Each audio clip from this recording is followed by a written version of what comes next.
ठिकाणी गिरीश महाजन आणि उदय सामंत यांनी गोकुळ गीते यांच्यासोबत ही चर्चा केलेली आहे। आता थोड्याच वेळात खरं तर पत्रकार परिषद होईल। तिकडे नाशिकमध्ये मात्र गोकुळ गीते समर्थकांकडून जोरदार घोषणाबाजी देखील केली जातीये। गोकुळ गीतेंना माघार घेऊ देणार नाही अशी भूमिका खरं तर गोकुळ गीतेंच्या समर्थकांची आहे। मात्र एकीकडे आता गीतेंच्या निवासस्थानी खरं तर ही बैठक सुरू आहे।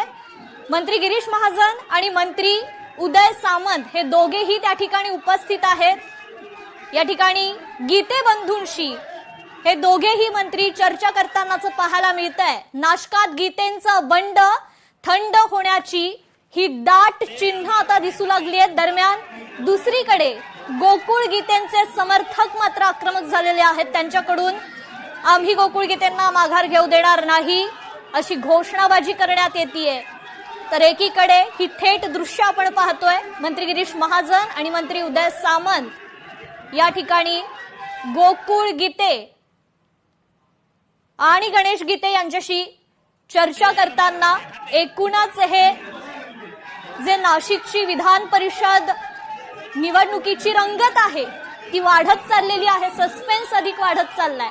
या चर्चेनंतर एक पत्रकार परिषद होईल आणि त्या पत्रकार परिषदेतच नेमकी भूमिका काय असणार गीते बंधूंची हे अगदी काही वेळातच आपल्या समोर स्पष्ट होईल। गोकुळ गीते माघार घेणार का, गीतेंचं बंड थंड होणार का, हे अगदी काही वेळातच आपल्याला पाहायला मिळेल। नाशिक महायुतीतील हा सस्पेन्स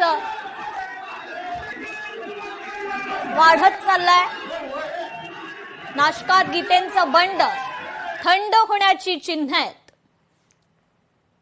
ही थेट दृश्य आपण पाहतोय। नाशिक मधील गीतेंच्या निवासस्थानी खरं तर ही बैठक सुरू आहे। मंत्री गिरीश महाजन गीते बंधूंच्या निवासस्थानी दाखल झालेले आहेत। मंत्री उदय सामंत आधीपासूनच त्या ठिकाणी दाखल झाल्याचं आपल्याला पाहायला मिळतंय। या दोन्ही मंत्र्यांसोबत खरं तर गीते बंधूंची चर्चा सुरू आहे। अगदी काही वेळातच जे चित्र आहे ते स्पष्ट होईल।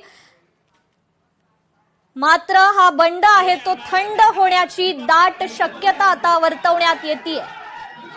एकीकडे गोकुळ गीतेंचे समर्थक आहेत ते या ठिकाणी आक्रमक झाल्याचं पाहायला मिळतंय। समर्थकांकडून घोषणाबाजी करण्यात येतेय। माघार घेऊ देणार नाही अशी ही घोषणाबाजी करण्यात येतेय।